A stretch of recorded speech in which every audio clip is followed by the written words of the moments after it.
Welcome back to the Lightkeepers Podcast, an exclusive production of A Guiding Light, our nonprofit charity dedicated to the idea that knowledge is power and good information leads to a better life. I'm Clayton Vandiver, your Lightkeeper, with my co-host, as always, Charlene, our licensed clinical social worker who is certified in the state of Florida. And this show is dedicated to everyone who wants to get the most quality out of life that they can. Join us for the conversation this week about hurricane preparedness and so much more on this edition of the Lightkeepers Podcast.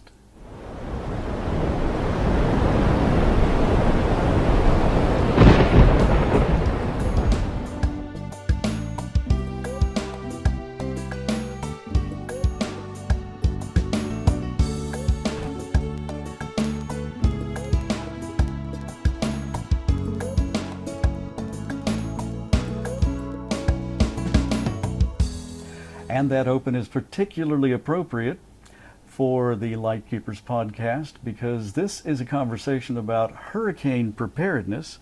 But please leave your questions or comments below and join our conversation. We'll also have some links below with specific locations to go to for some of the things we talk about today. Questions are answered during our next show online each Wednesday evening at 7 p.m. Eastern. The Lightkeepers Podcast is an exclusive production of A Guiding Light Incorporated.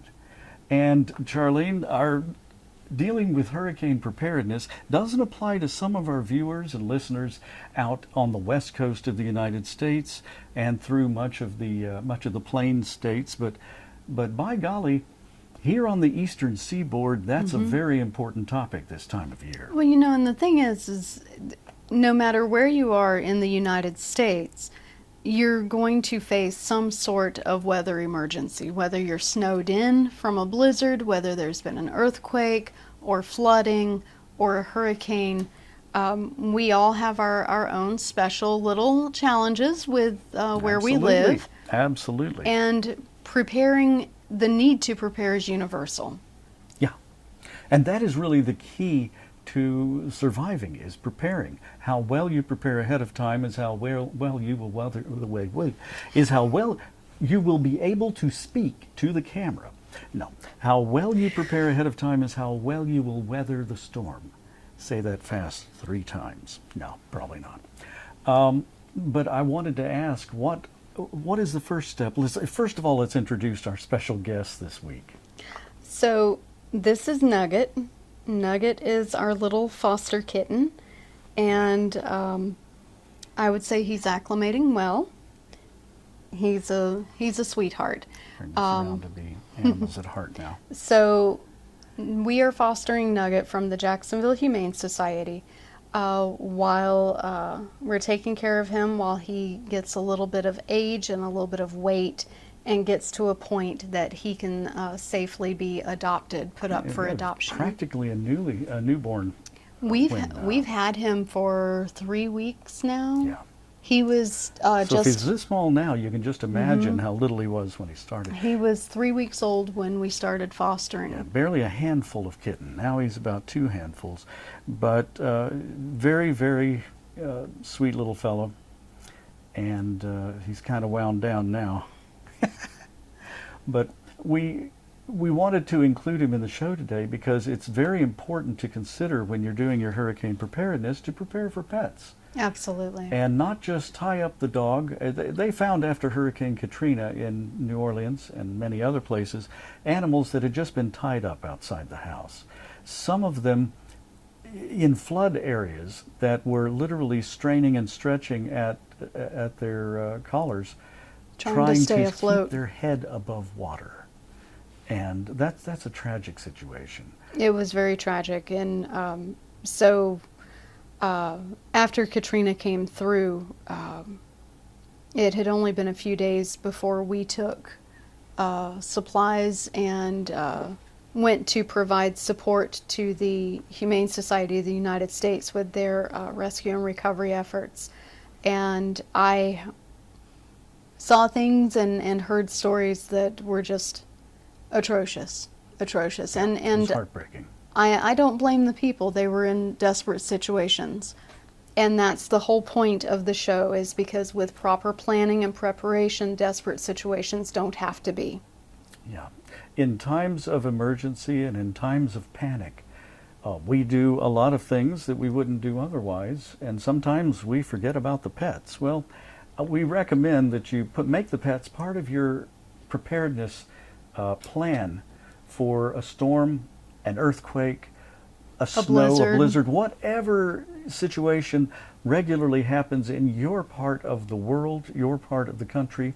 If floods are an important thing to be prepared for, then consider the pets as well. So the key things when prepping for your pet as well as yourself, you want to make sure that you have enough food and water for everybody, not just yourself but also your pet. You want to make sure that if it's dry food, for example, you want to make sure that you have a waterproof tub or tote that you're keeping it in. Right, or put it in Ziploc bags. Yeah. You want to make sure that if there's any medication, you want to make sure that you have plenty of medication for yourself as well as your pet. Supplies. I know a lot of people, especially people who have dogs, if they are concerned that their dog is not going to be able to go outside, one of the things that they'll do is they'll get like a small kiddie pool and they'll put dirt and grass, or they'll even put artificial turf as a place for the dog to go to the bathroom when it can't go outside. So you want to make sure that you're preparing. Bring a little bit of the outside inside. Exactly. You want to make sure that you're preparing that way. For cats, you want to make sure you have cat litter. You also want to make sure that that you have first aid supplies, not just for yourself, not just for your family, but also for your pet.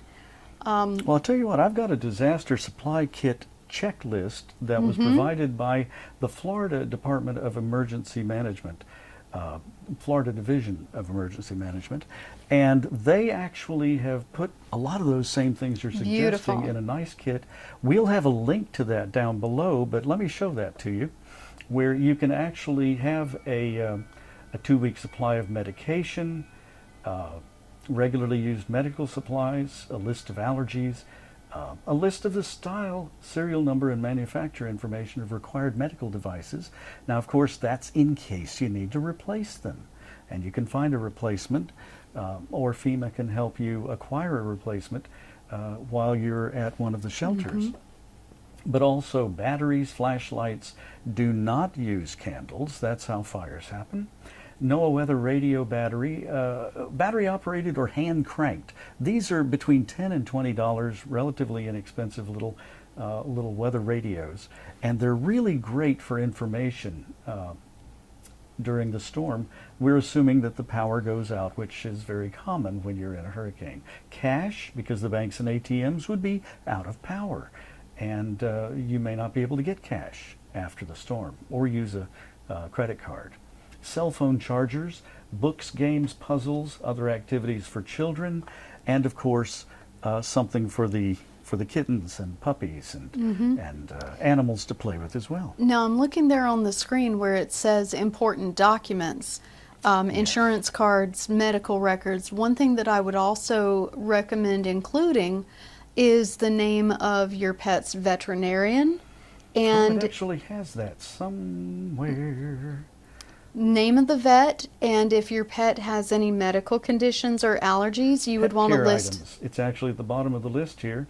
Pet food, water to last at least 7 days. Medical records, ID, beautiful. Medical records, microchip information, carrier or cage, muzzle and leash. Because again, you might be in a concentrated area of humanity and other animals, and you want them and your animal to be safe. So when you think, oh, I would never muzzle my animal, it would never hurt anyone.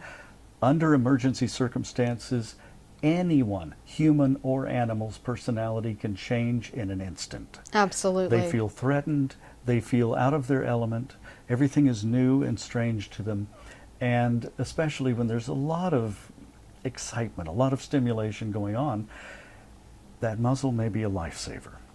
So also water and food bowls, medications, supplies for your carrier service or animal. a pet crate. Yep, says it right Yep. there.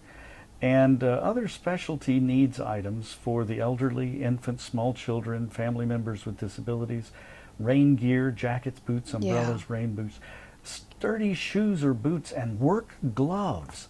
I never would have thought of gloves after a hurricane, but you never know what's been blown off of your house or onto your house or into your windows, and especially if glass gets shattered, those work gloves are going to help. They're going to be important. Yeah. Now, another thing to consider when preparing for any type of emergency, especially a natural disaster, most likely in your area there will be shelters set up.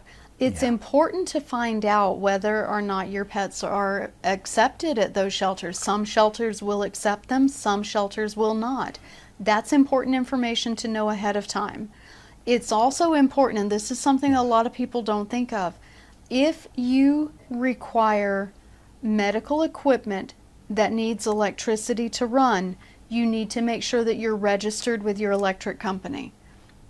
Yes. Because what that does You'll is be that... one of the first people that they restore power to. Correct. If they can. If you need assistance evacuating, you need to let the city know that so that they can have someone there to help you. These are important things to take into consideration. Well, they sure are. And the other thing too is a list of places that do boarding in emergencies for pets. A lot of, you would think your veterinarian would be the first place to contact, and a lot of them can't. A lot of them will not do that because there won't be anyone there. Yeah, and it's important to also ask those boarding facilities when you're screening them ahead of time, because prior planning prevents poor performance, to ask them if they're in an evacuation zone, if they're in a flood zone, if they have a generator, if they're going to have electricity. Right. And just what their emergency plans are going to be before you then put your loved one, your animal, into their care. And if you have any questions about how to find that information or what shelters would accept pets, I would encourage you to reach out to your local Humane Society. They're going to have that information available. They sure will. They sure will. And another document that we have, this first one, as I said, was from the Florida Department of Emergency Management. The second one I have here is from the National Weather Service, Hurricane Safety for You and Your Family. Again, I'm providing links below this to all of these documents. They're downloadable, and they have information on before a hurricane, during a hurricane, after a hurricane. If you're not ordered to evacuate, if you are ordered to evacuate, it just basically gives you information that you're going to need to be able to follow and stay safe. And that's the whole idea, is to keep you and your family safe. And the more planning and preparation that you do ahead of time, the less of a panic it is, the less of a concern it is, because you already know, well, if it gets to this point, if it gets to this close proximity to our house, we have the house prepared, it's battened down, and we know that we have a full tank of gas in our vehicles. We have carriers for our pets, all the supplies that we need for us and our animals, and we can get out of here for a while. Yeah, and one thing that I would also encourage is if you have a pet that can be microchipped. Yes. I know some people don't support that. It's important. That microchip can be the difference between you getting your pet back and not if you get separated. The other thing too, a lot of people get their pets microchipped and then they don't register a phone number with it. And that kind of defeats the purpose. Yeah. So if you are preparing for an emergency, it's always a good idea to contact your pet's veterinarian and find out who the chip is licensed through and make sure that your information is up to date with them. Absolutely. We all need good information to help make the most informed decisions, to live life on our own terms. The conversation is to start you thinking, because most people are not prepared at all. Some are very well prepared indeed, because they join us right here on the Lightkeepers Podcast every Wednesday evening at 7 p.m. Eastern. And The Lightkeepers Podcast is an exclusive production of Vanimation Studios and The Guiding Light, and is found on all audio RSS podcast feeds and also on YouTube. Yes, you are. This is our little foster kitten that is with us from the Jacksonville Humane Society. This is Nugget, and Nugget will be available for adoption soon. Right now he is waiting until he's big enough to be neutered, and so he is staying with us temporarily, and we have thoroughly enjoyed having him here. He's such a sweetheart. And for all of you who are listening Yes. on the audio feed, this is a tiny little, barely bigger than a handful kitten that was just fairly newborn when he came to us. And yep, there he is. He is mostly white, a little bit of yellow tabby. he's an orange tabby tortie. Yeah, an orange tabby tortie, and very, very cute and bright, and steals the show anytime he gets in front of the camera. So speaking of stealing the show, if you would like to help us with theguidinglight.org and make a tax-deductible contribution, the address is right below us here on the screen, and we're so grateful for that support. Speaking of that, hit the like and subscribe buttons. It is free, so you'll catch every single episode. He's slowing down. He's getting ready for nap time. So you'll catch every single episode. And I'm Clayton Vandiver, your Lightkeeper. We'll see you next time.